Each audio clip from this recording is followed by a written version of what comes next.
Haleluya. Salam sejahtera dalam kasih dan anugerah dari Tuhan Yesus Kristus. Pagi hari ini saya rindu kita akan mendengarkan firman Allah yang kami judul Menang Atas Badai.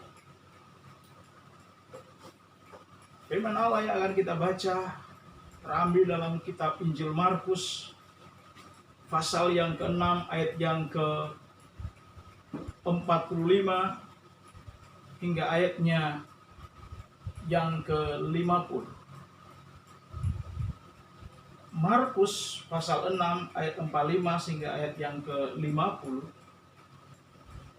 Bunyinya demikian, sesudah itu Yesus segera memerintahkan murid-muridnya naik ke perahu dan berangkat lebih dahulu ke seberang ke Betsaida. Sementara itu ia menyuruh orang banyak pulang. Setelah ia berpisah dari mereka, ia pergi ke bukit untuk berdoa.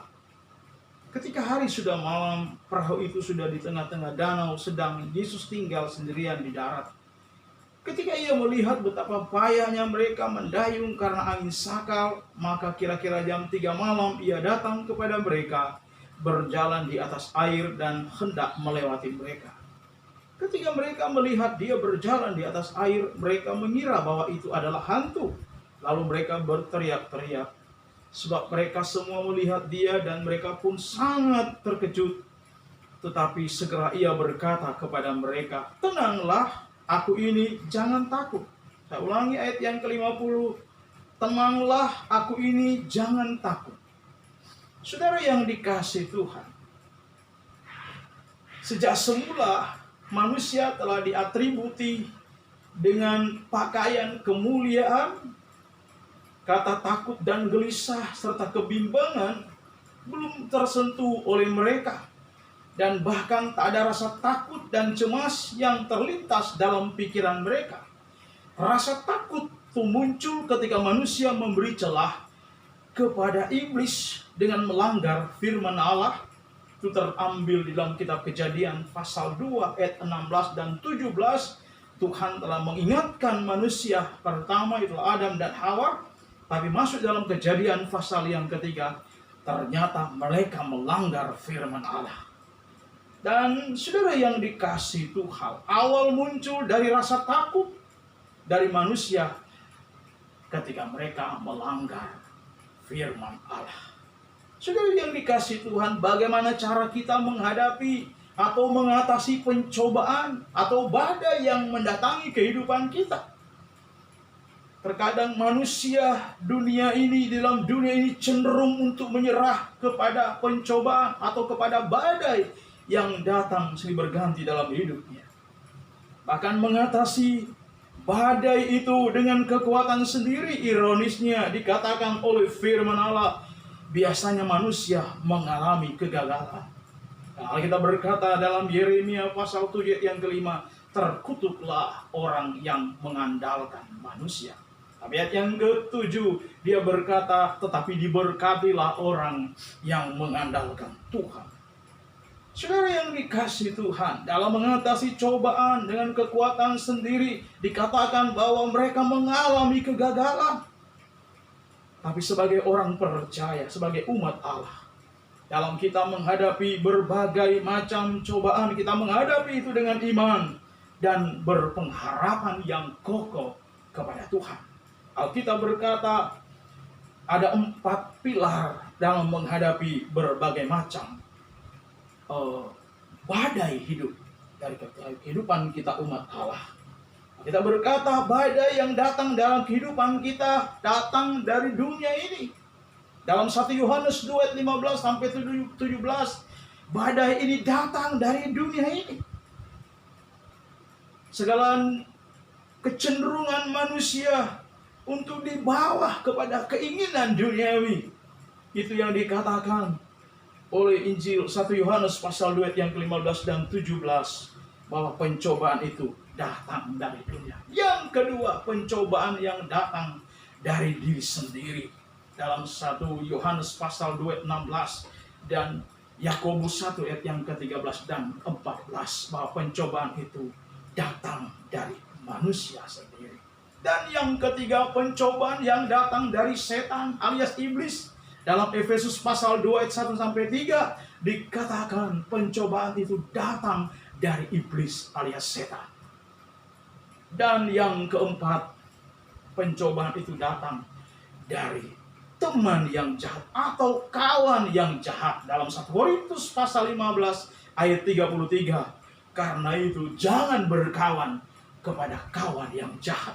Saudara yang dikasihi Tuhan, bagaimana mengalahkan badai dalam hidup yang datang menguasai hidup manusia? Alkitab berkata, tipsnya adalah pertama, mengasihi Kristus Yesus dengan segenap hati, jiwa, dan akal budi kita, sebagaimana dicantum dalam Injil Matius 22 ayatnya yang ke-37. Dan yang kedua, mengasihi sesama kita manusia seperti kita mengasihi diri kita sendiri, dalam Matius 22 ayat yang ke-39. Dan yang ketiga, jauhilah nafsu orang muda. Alkitab berkata dalam 2 Timotius 2 ayat yang ke-22 bahwa jauhilah nafsu orang muda.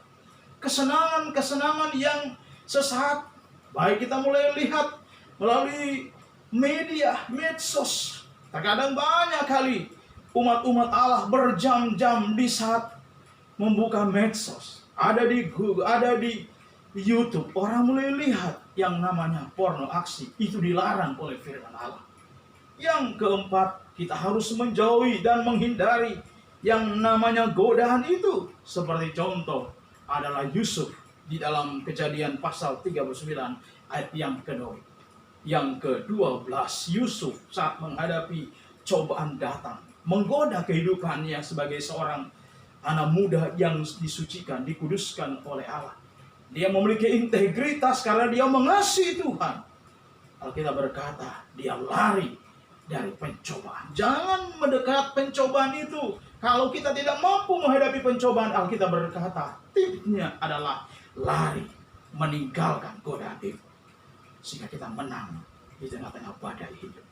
Alkitab berkata di dalam 1 Korintus pasalnya yang ke-10 ayat yang ke-13, kalau datangnya pencobaan dalam hidup kita, Tuhan memberikan tips pencobaan-pencobaan yang sering kita alami. Dikatakan oleh Alkitab adalah pencobaan-pencobaan biasa yang tidak melampaui kekuatan kita manusia. Kalaupun itu ada datang dalam hidup kita, Tuhan memberi tips bahwa Dia akan memberikan kemudahan kita untuk menghadapi berbagai macam-macam pencobaan. Dia memberikan jalan keluar dalam hidup kita. Karena itulah yang dikehendaki oleh Kristus Yesus dalam kehidupan kita umat-umat Allah. Demikian firman Allah yang kami sampaikan pada pagi hari ini. Mari kita tunduk kepala, kita berdoa. Bapa surgawi, dalam nama Tuhan Yesus Kristus, kami bersyukur buat segala rahmat dan anugerah-Mu Bapa pagi hari ini. Hamba telah usai menyampaikan firman Allah, di mana kami umat-umat Allah diajar oleh Alkitab supaya kami menghadapi badai dalam hidup. Buat kami senantiasa hanya berharap, bersandar kepada kekuatan Allah. Terima kasih Bapa, Engkau berikan kekuatan ekstra ketika umat-umat Allah menghadapi badai dalam hidup, baik itu pribadi, rumah tangga. Dan kami percaya ketika Roh Kudus mendampingi umat-umat Allah, mereka dimampukan untuk menjalani hari-hari yang mereka lalui. Mereka boleh tampil sebagai pemenang daripada-Mu. Terima kasih Bapa. Sekali lagi meteraikan firman Allah dalam hati setiap umat-umat Allah yang sudah mendengar firman Allah pada pagi hari ini. Terima kasih Bapa, inilah doa kami dalam nama Tuhan Yesus Kristus. Kami berdoa dan mengucap syukur kepada-Mu. Haleluya. Haleluya. Amin. Shalom, Tuhan memberkati.